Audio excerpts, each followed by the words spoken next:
Welcome friends. मैं मयंक आपका स्वागत करता हूं अपने स्टडी चैनल में जिसका नाम है स्टडी विद मयंक। आज हम बहुत बेहतरीन टॉपिक के ऊपर बात करने वाले हैं। टॉपिक है कि ईरान ने किस प्रकार से चाबहार रेल प्रोजेक्ट से भारत को अलग कर दिया है और इसकी वजह क्या है, इसके बारे में आज हम जानने की कोशिश करेंगे। टॉपिक लंबा हो सकता है, मैं वीडियो छोटी बनाने की कोशिश करूंगा, इसलिए मैं चीज़ों को इस करके आपको बताने की कोशिश करूंगा। लेकिन हाँ, डिटेल मैं आपको पूरी दे दूंगा, डिटेल आपको पूरी मिल जाएगी और आपको सारी चीज़ें अच्छी तरह से समझ में आ जाएंगी। अगर आप इसका पीडीएफ चाहते हैं तो आप मुझे टेलीग्राम चैनल पर मेरे ज्वाइन कर सकते हैं, जहाँ पर आपको इसका पीडीएफ यहाँ पर मिल जाएगा। मैं डिस्क्रिप्शन बॉक्स में उसका लिंक डाल दूंगा और आप वहाँ पर जाकर मुझे ज्वाइन कर सकते हैं। और हाँ फ्रेंड्स, अब मेरा यूट्यूब का परिवार 500 लोगों का हो चुका है और आपके सपोर्ट्स के लिए धन्यवाद। और अगर किसी भी बच्चे को मुझसे पॉलिटिकल साइंस पढ़ना है तो मेरे इस बार के जो रिज़ल्ट हैं वो काफ़ी बेटर हैं। 93% अप्रोक्सीमेटली बच्चों ने गेन किए हैं और ओवरऑल सबने अप्रोक्सीमेटली 75 सब गए हैं। तो आप देख सकते हैं, मैं उसके बारे में भी थोड़ी कभी खाली वीडियो में डिस्कस करूंगा। आज मैं इस टॉपिक के बारे में डिस्कस कर लेता हूँ। तो चलिए आज ये विदाउट स्किप किए हुए पूरा वीडियो देखिएगा ताकि चीज़ें समझ में आए। आज ये चलिए स्टार्ट करते हैं टॉपिक को। मंगलवार को खबर आई कि ईरान ने चाबहार रेल प्रोजेक्ट से भारत को अलग कर दिया और इसकी वजह है भारत फंड मिलने में देरी। ईरान और भारत के बीच 4 साल पहले चाबहार पोर्ट पर अफगानिस्तान सीमा से जाहेदान तक रेल लाइन बिछाने के लेकर समझौता हुआ था। 4 साल पहले की बात है ये, जब समझौता हुआ था। लेकिन समझौता 4 साल पहले हुआ परंतु ये काम हुआ नहीं।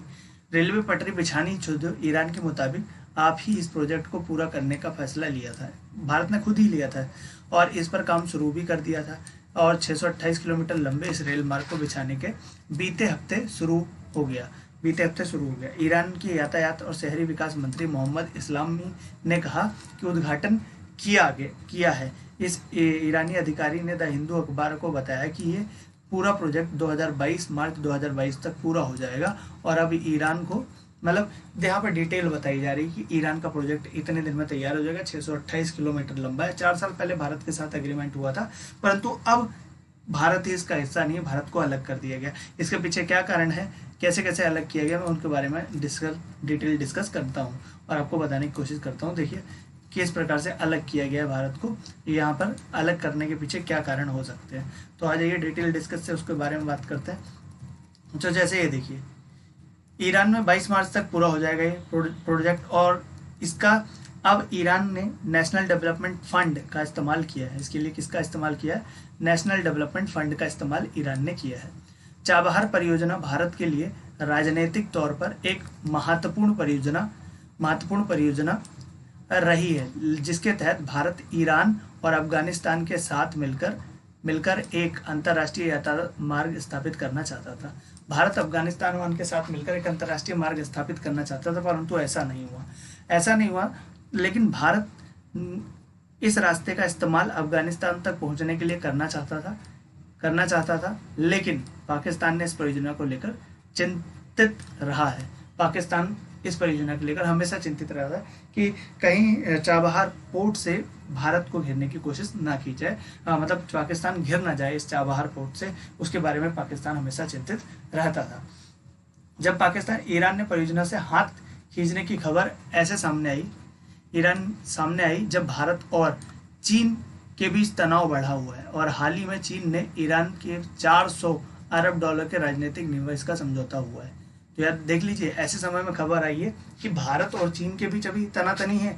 इसी बीच भारत को किसने झटका दे दिया है? ईरान ने झटका दे दिया है, उसको उसी के प्रोजेक्ट से बाहर निकाल दिया है जिसका एग्रीमेंट वो 4 साल पहले करके आए थे, उसी पे कर दिया। ईरान ने भारत को दिया झटका। 4 साल पहले मोदी ने किया था करार। ईरान और चीनी में गहराती करीबता भारत की बड़ी परेशानी। देख रहे हैं किस तरह से न्यूज़ बन रही है। तो ये ईरान करता रहा इंतजार। ईरान का मानना ये है कि प्रधानमंत्री नरेंद्र मोदी काफ़ी दिन पहले यहाँ दौरे पे आए थे और उन्होंने खुद ही ये इस रेल परियोजना को लेकर समझौता हुआ था। भारत से की ओर से Indian railways construction limited aircon ने इस साल ट्रैक का निर्माण में शामिल होना था। भारत, अफगानिस्तान और ईरान के बीच हुआ था समझौता। एयरकॉन के रेल मंत्रालय के साथ ईएमओ साइन किया गया था। मीडिया रिपोर्ट्स के मुताबिक एयरकॉन ने रेल प्रोजेक्ट के लिए सभी दावा हो चुका था। रेल प्रोजेक्ट सभी सेवाओं, सुपरटेक वर्क और आर्थिक सहयोग करीब 1.6 अरब डॉलर देने का वादा भी किया था। जानकारों के मुताबिक इरकॉन के जानकार जो समझते हैं और जो बताते हैं उनके लिए ये इंजीनियर कई बार साइट पर गए और ईरानी रेलवे ने तैयार भी कर ली थी, लेकिन भारत ने कभी भी काम शुरू नहीं किया। जानकार का मानना है कि इससे पीछे जाहिर तौर पर अमेरिका की ओर से प्रतिबंध लगाए जाने का डर था। लोगों का मानना है कि अमेरिका जो प्रतिबंध लगाने का डर था, इसी कारण भारत ने कभी वहाँ रेल प्रोजेक्ट स्टार्ट ही नहीं किया। तो अब क्या था भाई, देखिए किसी को भी रेल प्रोजेक्ट अगर मान लीजिए मुझे ज़रूरत है, मैं स्टार्ट करना चाहता हूँ, तो मैं जिसके साथ सक्षम समझूंगा जिसको, उसके साथ मैं अपना रेल प्रोजेक्ट स्टार्ट कर सकता हूँ। कोई इसमें बहुत इंपॉर्टेंट बात नहीं है। हालांकि अमेरिका ने चाबहार बंदर पोर्ट और जोहरदान तक रेल लाइन का काम को लेकर प्रतिबंधों में छूट दे दी थी, लेकिन जानकारों के मुताबिक इक्विपमेंट सप्लायर और पार्टनर मिलने में दिक्कत आ रही थी, क्योंकि अमेरिका प्रतिबंध के डर से कोई भी इस काम में जुड़ना नहीं चाहता था। लोगों को मानना था कि अमेरिका ने छूट तो दे दी थी, परंतु अमेरिका के डर से कोई यहाँ आना नहीं चाहता था। और मध्य पूर्व में जानकार कमर आगा कहते हैं कि ईरान की कंपनी चीन से बढ़ती हुई दोस्ती भारत को इस प्रोजेक्ट से अलग होने का कारण बना है। चीन से बढ़ती हुई दोस्ती जो थी ना, वही भारत को अलग करने का कारण बनी है। कमर आगा ने कहा कि पहले ही लग चुका था कि प्रोजेक्ट हाथ से निकल जाएगा, क्योंकि भारत की तरफ से काफ़ी देर हो रही है और ईरान बार बार शिकायत कर रहा था। हमको लगा ही था देखकर कि ये भारत के हाथ से प्रोजेक्ट चला जाएगा। भारत को बड़ा रणनीतिक नुकसान हुआ इस समय। दिल्ली में जवाहरलाल नेहरू के विश्वविद्यालय के इंटरनेशनल स्टडी के डीन प्रोफेसर अश्वनी मोहपात्रा कहते हैं कि भारत के लिए ये बड़े नुकसान है, क्योंकि प्रोजेक्ट रणनीति के रूप में काफ़ी अहम था। भारत, ईरान और अफगानिस्तान ने मई 2016 तक एक अंतर्राष्ट्रीय यातायात मार्ग बनाने का निर्णय लिया था, और अब तक चाबहार बंदरगाह पर काम चल रहा है।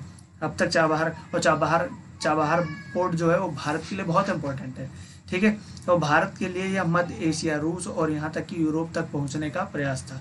चाबहार बंदरगाह को रेल नेटवर्क से जोड़ने का प्रस्ताव था और इसमें भारत की मदद करने वाला था। साथ ही चाबहार बंदरगाह की क्षमता भी बढ़ाए जाने की बात थी।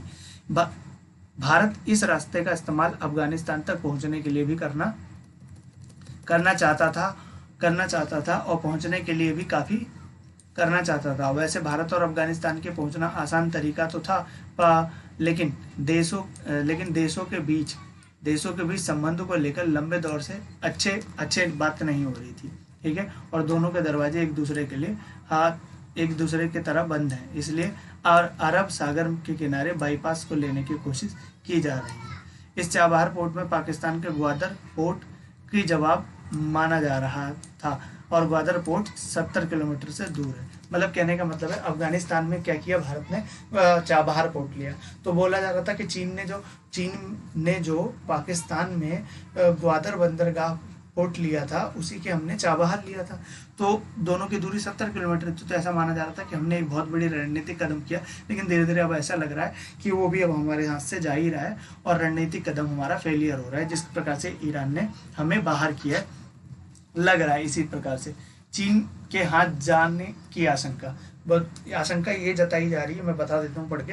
आशंका ये जताई जा रही है कि जो अब चीन, हमारे पास जो था ना चाबहार पोर्ट, अब वो चीन के हाथों में चला जाएगा, क्योंकि चीन क्या कर रहा है, ये ईरान की मदद कर रहा है, और चाबहार पूरी तरह से भारत के हाथ से चला जाएगा। हालांकि ईरानी अधिकारियों ने ऐसी बातों से बचने को कहा है और कहा है कि ऐसा कुछ नहीं है, लेकिन पिछले साल चीन द्वारा चलाए गए पाकिस्तान ग्वादर पोर्ट और चाबहार के बीच टाई अप का प्रस्ताव दिया गया था, और साथ ही चाबहार ड्यूटी फ्री जोन के लिए ऑफर दिया गया था। तो याद रखिएगा, कोई भी चीज़ें हैं सब इंटरनेशनल ध्यान में रख कर की जाती है। और ईरान के पूर्व राजदूत सी कहते हैं कि ईरान सोच रहा है कि जब वह फंसा हुआ है, उसकी अर्थव्यवस्था को अमेरिका ने पूरी तरह से जकड़ा हुआ है और उसकी मदद नहीं कर रहे हैं, फिर कैसे वो आपको चाबहार को सौंपे। ठीक है, अगर आप चीन के साथ लंबे समय समझौता कर रहे हैं तो आप पैसे दे रहे हैं और चीन के साथ क्यों नहीं जाएंगे। उनका कहना है कि ऐसे प्रोजेक्ट तभी बनते हैं जब दोनों देश के बीच रिश्ते सही हों, और अगर ईरान महसूस करता है कि अमेरिका से डरकर उससे बात नहीं कर रहे तो उसका प्रोजेक्ट क्या करेंगे। अगर आप को चीन का पैसा मिल गया हो तो चीन से पैसा पूरा करके लेंगे प्रोजेक्ट को। तो मतलब अगर आप मान लीजिए अगर दोस्त हैं आप, तो दोस्त हैं तो आपको निभानी चाहिए दोस्ती, आपको बनाना चाहिए थे, आपको दोस्ती निभानी चाहिए थी, कोई बात नहीं था। आपके ऊपर अमेरिका प्रतिबंध लगाता तो एक प्रकार से उसको समझाया भी जा सकता था, प्रेशराइज भी किया जा सकता था और प्रतिबंध नहीं लगता। लेकिन अब जब उसको चीन का साथ मिल गया तो चीन का साथ देगा ही देगा। अब क्या करेगा भारत? तो जो जेएनयू के प्रोफेसर हैं, डीन है, उनका मानना है कि मोहपात्रा का मानना है कि अमेरिका भारत के साथ देना चाहिए, अमेरिका को भारत का साथ देना चाहिए। और वह कहते हैं कि भारत अमेरिका को पूछना चाहिए कि अब वह क्या करे और क्या कहना चाहिए, और फंस गया आपके चलते हमने इस प्रोजेक्ट के लिए पैसा नहीं दिया।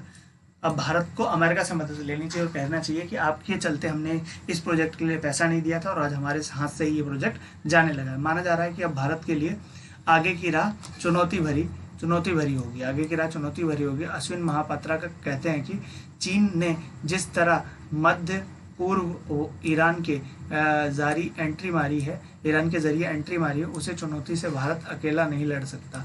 और उसको अब अमेरिका, भारत, इजराइल, सऊदी अरब जैसे देशों को मिलकर काउंटर करना चाहिए। उनका मानना है कि यह सामूहिक रणनीति होनी चाहिए और इससे भारत को वापस वो मिल सकता है। वहीं कमर अगा का मानना है कि सिर्फ भारत नहीं बल्कि अमेरिका समेत पश्चिमी देशों के लिए भी चिंता का विषय है, क्योंकि अब पूरे ग्वादर से लेकर चाबहार ए बंदरे जस्क पोर्ट, जो चाबहार से करीब 350 किलोमीटर के दूर है, सब पर सीधे सीधे चीन का कब्जा होता रहेगा और जिसके कारण चीन यूरोप में सबको घेर लेगा। समझ रहे हैं बात को? तो बहुत इंपॉर्टेंट है। और इनका मानना है कि हम इसको चेंज कैसे कर सकते हैं। इनका मानना है अगर सत्ता परिवर्तन हो गया तो शायद ऐसा कुछ ना हो पाए। अगर सत्ता परिवर्तन हो गया वहाँ पर तो ऐसा कुछ नहीं हो पाएगा और वापस हमको चीज़ें मिल जाएंगी। वहीं कमर आगा का मानना है कि भारत अब भी ईरान को अपने एक मित्र देश के रूप में देखता है। भारत ईरान को मित्र देश को, और वह कहते हैं कि भारत के साथ ईरान के ऐतिहासिक रिश्ते भारत की कोशिश होगी कि वह अच्छे रिश्ते बने रहें और चाबहार बंदरगाह पर काम चलता रहे। वह आगे इस प्रोजेक्ट के साथ जुड़े रहेंगे। उनका मानना है कि ईरान कंपनी के बाद किसी वक्त इस प्रोजेक्ट को ज्वाइन कर ले। ईरान कंपनी जो है किसी भी वक्त जब भी उसको टाइम मिले इस प्रोजेक्ट को ज्वाइन कर ले, क्योंकि यह बहुत इंपॉर्टेंट है।